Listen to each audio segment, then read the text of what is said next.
أعوذ بالله من الشيطان الرجيم.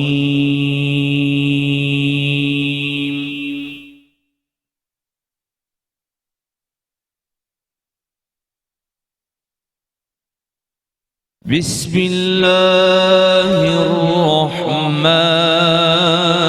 الرحيم.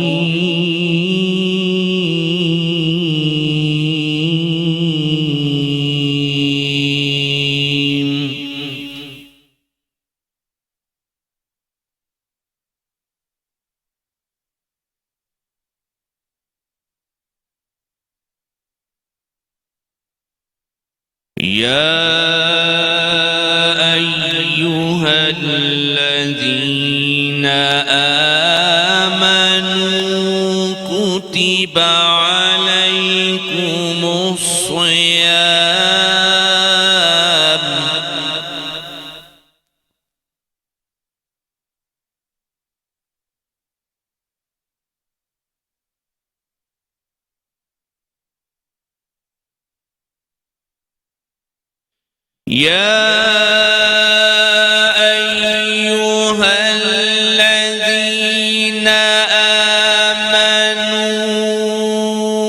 كتب عليكم الصيام كما كتب على الذين من قبلكم لعلكم تتقون.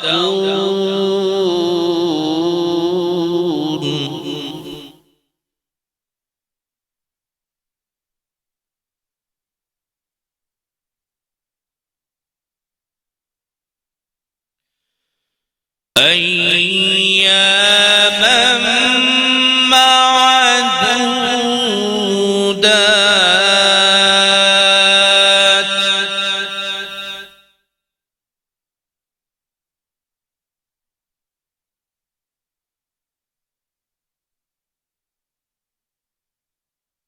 فمن كان منكم مريضا أو على سفر فعدة من أيام أخر.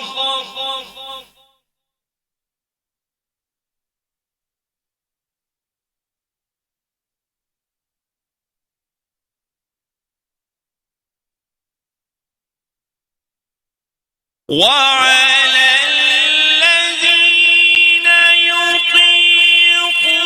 يطيقونه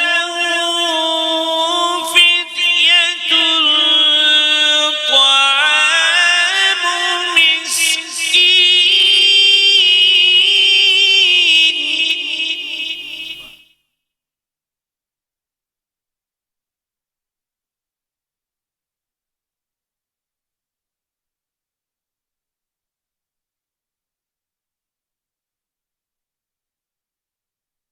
وعلى الذين يطيقونه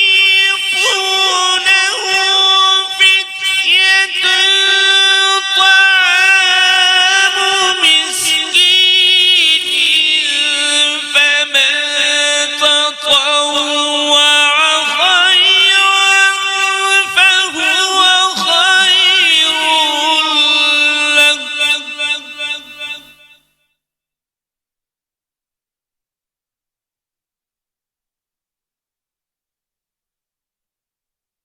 وأن تصوموا خير لكم إن كنتم تعلمون.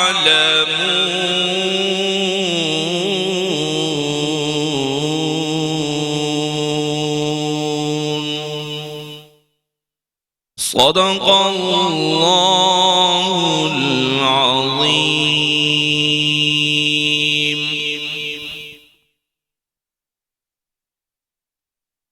اللہ اللہ کرو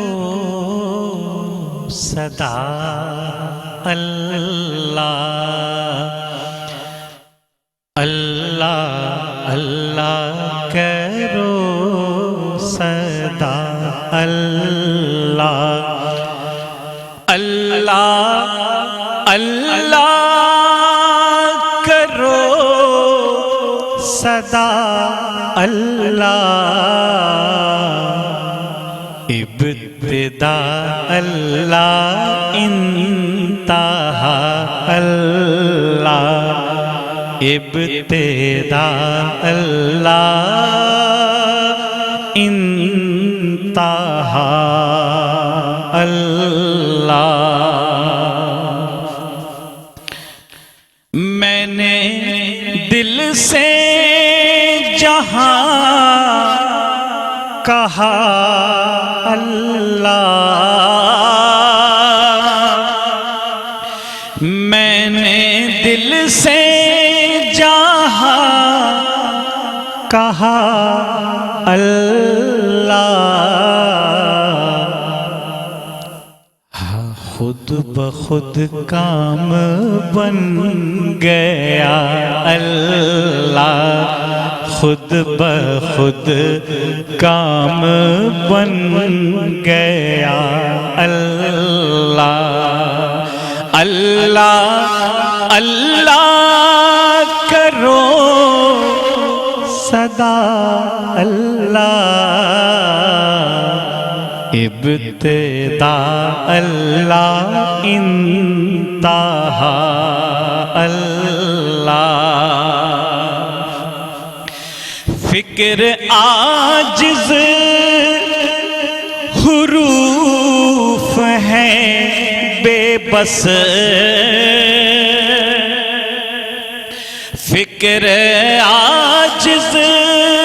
حروف ہیں بے بس حمد کوئی کہے تو کیا اللہ حمد کوئی کہے تو کیا اللہ اللہ اللہ کرو صدا اللہ غمزدوں کا ہے وہ بڑا غمخوار غمزدوں کا ہے وہ بڑا غمخوار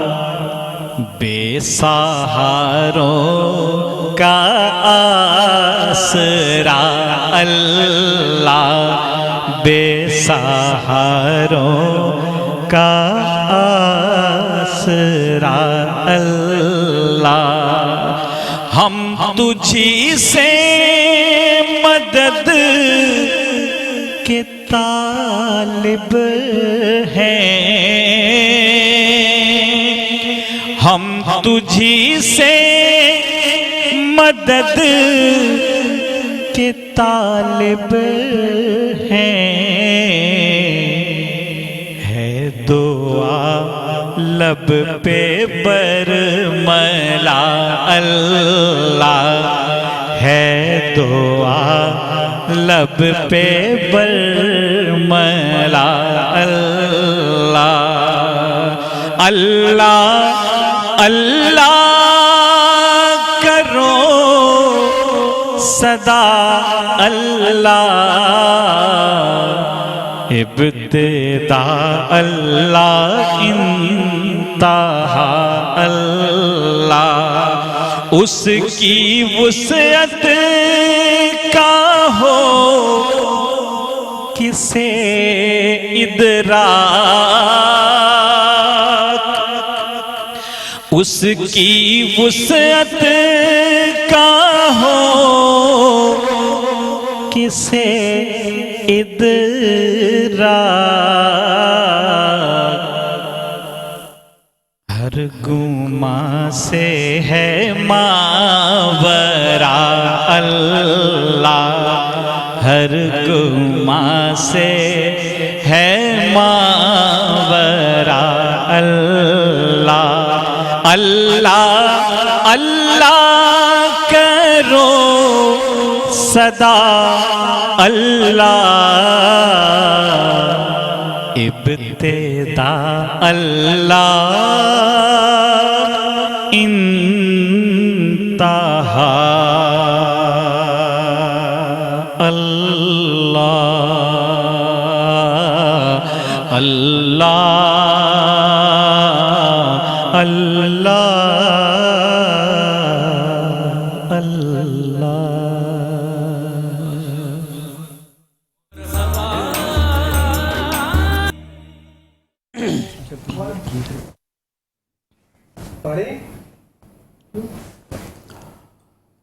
اللہ الحمدللہ وحدہ والصلاة والسلام علی من لا نبی بعدہ۔ قرآن مجید فرقان حمید میں اللہ رب العزت کا ارشاد ہے کہ یا ایہا الذین آمنوا کتب علیکم الصیام کما کتب علی الذین من قبلکم لعلکم تتقون۔ ماہ رمضان اللہ تعالیٰ کی نعمتوں میں سے ایک عظیم نعمت ہے۔ یہ وہ مہینہ جو نزول قرآن کا مہینہ ہے، اور اللہ رب العزت نے اپنے بندوں کو اپنا قرب حاصل کرنے کے لیے ایک ایسی نعمت سے نوازا، ایک ایسی عبادت کا موقع عطا فرمایا جو بندے اور رب کی دوریوں کو مٹاتی چلی جاتی۔ ارشاد ہوا کہ ایمان والو، ظاہر ہے کہ تمام عبادات صاحبان ایمان پر فرض ہیں۔ کتب علیکم الصیام، تم پر روزے فرض کیے گئے، کما کتب علی الذین من قبلکم، جیسا کہ تم سے قبل، تم سے پہلی امتوں پر فرض کیے گئے، تم سے پہلے والے لوگوں پر فرض کیے گئے، لعلکم تتقون، شاید کہ تم صاحب تقوی بن جاؤ۔ روزہ طلوع سحر سے قبل کھانا پینا ترک کر دیجئے ظاہری طور پر، اور وقت افطار تک یعنی مغرب تک آپ نے کچھ بھی نہیں کھانا، کچھ بھی نہیں پینا۔ یہ تو ایک ظاہری مفہوم ہے روزے کا۔ اب آپ غور فرمائیے ظاہری مفہوم پر ہی کہ انسان کی بنیادی ضرورت ہے کھانا اور پینا۔ خوراک کے بغیر انسان کی زندگی کا تصور ہی نہیں ہے۔ لباس یا رہائش کا تصور بعد میں آتا ہے، پہلے وہ زندہ ہے تو اس کے لیے لباس درکار ہوگا، وہ زندہ ہے تو اس کے لیے کسی رہائش کا بندوبست کیا جائے گا۔ اب اللہ کی رضا کے لیے انسان اپنے کھانے پینے کو چھوڑ دے، یہ ظاہری طور پر، اور نہ صرف کھانے پینے کو چھوڑ دے بلکہ حقیقت روزہ کیا ہے کہ اللہ کی رضا کے لیے ہر اس کام کو چھوڑ دے جس سے اللہ رب العزت کی ناراضگی کا امکان ہو۔ اور پھر اہل تصوف فرماتے ہیں کہ روزہ انسان کی آنکھ، انسان کے کان، انسان کی زبان، تمام اعضائے جسم کا روزہ یہ ہے کہ ہاتھ کسی ایسے عمل کی طرف نہ بڑھے جس سے اللہ کی نافرمانی کا امکان ہو، زبان سے کوئی ایسا کلمہ ادا نہ ہو جو اللہ کی مرضی کے خلاف ہو، آنکھ کسی ایسے منظر پر، کسی ایسے جسم پر نہ اٹھے جسے اللہ رب العزت نے ناپسندیدہ قرار دیا ہو دیکھنا۔ یعنی کہ بندہ مومن کا ہر عمل اللہ کی رضا کے تابع ہو جائے۔ اور خواص کا روزہ یہ ہے کہ انسان کے وہم و گمان میں کچھ بھی نہ آئے سوائے اللہ رب العزت کی محبت کے، نماز سوائے اللہ وہ سب کچھ چھوڑ دے، اس کا نام روزہ ہے۔ اب آپ غور فرمائیے کہ محبت کے بے شمار تقاضے ہوتے ہیں، محبت کے کئی مراحل ہوتے ہیں۔ ایک وقت ایسا آتا ہے کہ اپنے محبوب کی رضا کے لیے انسان یہ چاہتا ہے کہ ہر وقت اس کا تذکرہ ہو، اس کی یاد ہو، اسے یاد کیا جائے۔ پھر ایک وقت ایسا آتا ہے جب محبت میں انسان کھانا پینا بھول جاتا ہے۔ ایک شخص جو قدر ضعیفی کی طرف جا رہا ہے، شوگر کا مریض ہے یا خدا نخواستہ دل کے امراض سے مبتلا ہے، اسے ڈاکٹرز نے کہہ دیا کہ آپ کو وقت پر کھانا کھانا ہے، اور وہ ہر 2 گھنٹے 3 گھنٹے بعد کچھ نہ کچھ خوراک لیتا ہے۔ لیکن 5-6 ماہ کے بعد اس کا بیٹا بیرون ملک سے اب واپس آ رہا ہے، فلائٹ لیٹ ہو گئی، بیٹی کھانا لیے کھڑی ہوئی ہے، اہلیہ کھانا لیے کھڑی ہوئی ہیں، کہتا ہے نہیں اب جب بیٹا آئے گا تو ہی ساتھ کھاؤں گا۔ محبت میں انسان بھوک پیاس بھول جاتا ہے۔ پھر محبت کا ایک مرحلہ ایسا آتا ہے کہ انسان اپنے محبوب کی رضا کے لیے سب کچھ خرچ کرنے کو تیار رہتا ہے، اور ایک مرحلہ ایسا آتا ہے محبت کا، جنون کی حد تک انسان پہنچتا ہے، رضائے محبوب کے لیے سب کچھ ترک کر کے نکل جاتا ہے جنگل و بیاباں میں۔ اسلام دین فطرت ہے۔ اسلام نے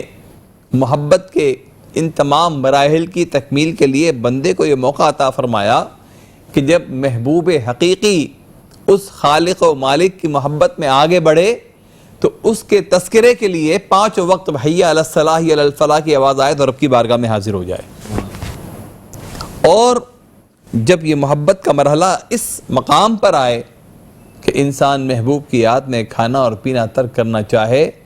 تو اسے روزوں جیسی عبادت کا موقع عطا فرما دیا تاکہ محبت کے اس مرحلے کو بھی طے کر لے، اور اس کے ساتھ ساتھ اسے زکوٰۃ اور فطرہ اور صدقات واجبہ اور دیگر صدقات ادا کرنے کا موقع دیا کہ وہ اپنے محبوب کی رضا کے لیے جب خرچ کرنا چاہے تو خرچ ان راستوں میں کر لے۔ اور اس سے آگے بڑھ کر جب وہ محبت کے تمام مراحل کو طے کر لے تو اسے حج کا موقع عطا فرما دیا، جب اپنے گھر بار کو چھوڑ کر، اپنے لباس کو چھوڑ کر، فقط 2 غیر سلے کپڑے جسم پر ڈال کر چل پڑے دیوانہ وار لبیک اللہم لبیک کہتا ہوا۔ تو اصل میں معاف کیے گا، ماہ رمضان حقیقی محبت کے تقاضوں میں سے ایک تقاضے کا نام ہے، اور روزہ ایک تربیت کا نام ہے۔ ماہ رمضان ایک تربیتی نظام فراہم کرتا ہے۔ بالعموم جو لوگ عشاء کی نماز وقت پر ادا کرنے میں کوتاہی کر جاتے ہیں، جو 17 رکعات ادا نہیں کر پاتے، 4 فرض 2 سنت اور 3 وتر پہ اکتفا کرتے ہیں، ماہ رمضان آتا ہے تو بڑی خوشی وہ 17 رکعات نماز عشاء بھی ادا کرتے ہیں اور 20 رکعات نماز تراویح بھی ادا کرتے ہیں۔ وہ جو فجر کی نماز کے لیے اٹھنے میں تساہل کرتا ہے، وہ چاہتا ہے کہ 1 گھنٹے پہلے اٹھ جائے، 40 منٹ پہلے اٹھ جائے، سحری کی سنت بھی ادا ہو جائے اور کچھ تلاوت قرآن بھی ہو جائے، کچھ نماز تہجد کا سلسلہ بھی قائم ہو جائے۔ تو ماہ رمضان مکمل ایک تربیتی کورس ہے، ایک نظام ہے جو انسان کو رب کے قریب کرتا ہے۔ پھر محبت کا ایک مرحلہ ایسا آتا ہے کہ محبوب اپنی محبت میں اس قدر آگے بڑھتا ہے کہ وہ ہر وہ کام کرنا چاہتا ہے جس سے اس کی محبت کا کمال ظاہر ہو۔ اب عشق حقیقی اس مالک و خالق کے جلووں کو اختیار کرنا، اس کی سنتوں کو اختیار کرنا کتنا مشکل ہے، لیکن رمضان میں حالت روزہ میں ایک ایسا موقع ملتا ہے کہ بندہ جب کھانا اور پینا ترک کر دیتا ہے جو اس کی بنیادی ضرورت ہے، تو وہ کچھ وقفے کے لیے رب کی رضا بھی حاصل کرتا ہے اور اپنے مالک و خالق کے جلووں کا مظہر بھی بن جاتا ہے کہ کھانے اور پینے سے بے نیاز ہو جاتا ہے۔ تو روزہ اصل میں ایک نظام تربیت بھی ہے اور عشق حقیقی کے راستوں پر چلنے کا سلیقہ سکھاتا ہے، اور وہ منازل بہت آسانی سے طے ہو جاتی ہیں جن کو طے کرنا مشکل ہوتا ہے۔ اسی لیے آپ دیکھیں کہ اولیاء کی صحبت میں رہنے والے بزرگوں کی صحبت میں رہنے والے اکثر نفلی روزوں کا اہتمام کرتے ہیں۔ آپ اولیاء کاملین کے واقعات کو پڑھیں کہ وہ کم سے کم کھانے پر اکتفا کیا کرتے تھے، صرف اتنا کھانا پسند کرتے تھے کہ ان کی زندگی کی سانس باقی رہے۔ تو روزہ ایک نظام تربیت ہے، انسان کو روزہ موقع فراہم کرتا ہے کہ وہ رب کی رضا کے لیے اپنے آپ کو بالکل وقف کر دے۔ یہ تو روزے کے وہ پہلو ہو گئے جو فرض کو ادا کرنے کے ساتھ ساتھ ہمیں اللہ کی قربت کا احساس دلاتے ہیں۔ اب دوسری طرف جب انسان بھوکا اور پیاسا رہتا ہے تو اسے احساس ہوتا ہے کہ بھوک اور پیاس ہے کیا۔ ایک شخص دوپہر کے وقت ہاتھ پھیلائے ہوئے اس کے سامنے آتا ہے کہ میں بھوکا ہوں، تو چونکہ اس کے پاس کھانے کو سب کچھ میسر ہے، اس نے کھا لیا ہے، اس لیے اسے دوسرے کی بھوک کا احساس نہیں ہے۔ لیکن جب اسے 13-14 گھنٹے بھوک برداشت کرنا پڑتی ہے تو اب اسے اندازہ ہوتا ہے کہ بھوک اور پیاس کی شدت ہوتی کیا ہے۔ اب اس کے سامنے کوئی سائل آتا ہے، کوئی بھوکا آتا ہے، تو یہ فوراً اس کے درد کو محسوس کرتا ہے۔ تو روزہ اصل میں اللہ کے بندوں کے درد کو محسوس کرنے کا موقع فراہم کرتا ہے۔ پھر فرمایا لعلکم تتقون،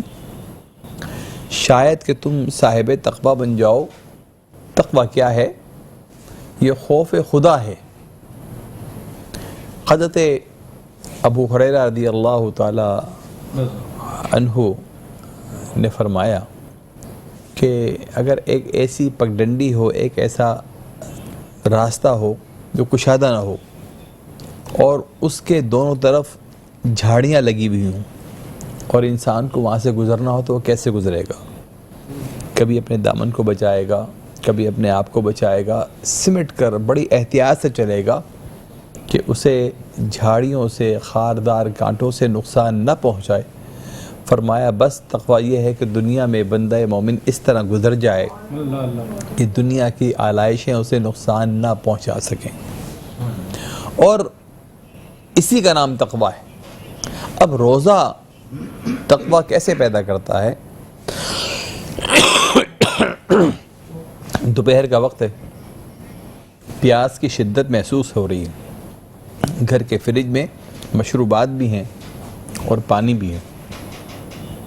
لیکن ہرگز روزے دار پانی نہیں پیتا۔ چلیے کسی کے سامنے پانی نہیں پی رہا، نہانے کے لیے گیا، غسل کے موقع پہ کلی کے بہانے وہ اپنے حلق میں کچھ قطرے ڈالے، لیکن احتیاط کرتا ہے کہ بھئی ایسا نہ ہو کہ چند قطرے بھی حلق سے نیچے اتر جائیں، میرا روزہ ضائع ہو جائے۔ تو معلوم کیا ہوا کہ روزہ تربیت کر رہا ہے کہ کس طرح بچا جاتا ہے، کس طرح خوف خدا پیدا کیا جاتا ہے، اور اس تربیت کے کئی مراحل ہیں جو روزے کے ذریعے مکمل ہوتے ہیں۔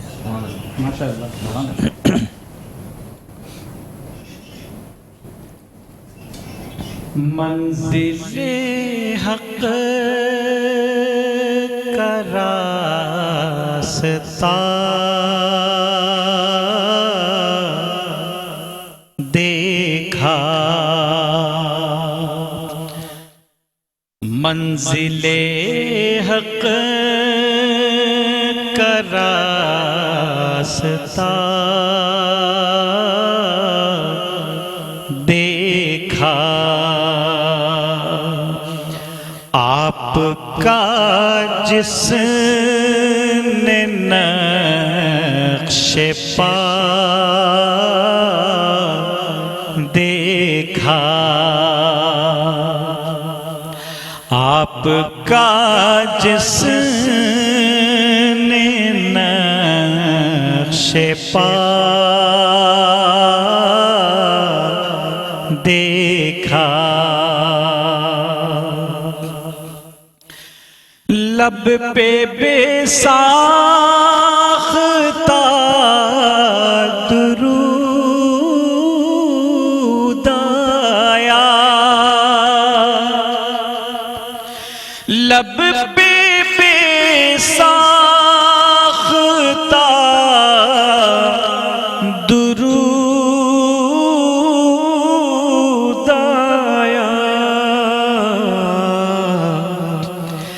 نام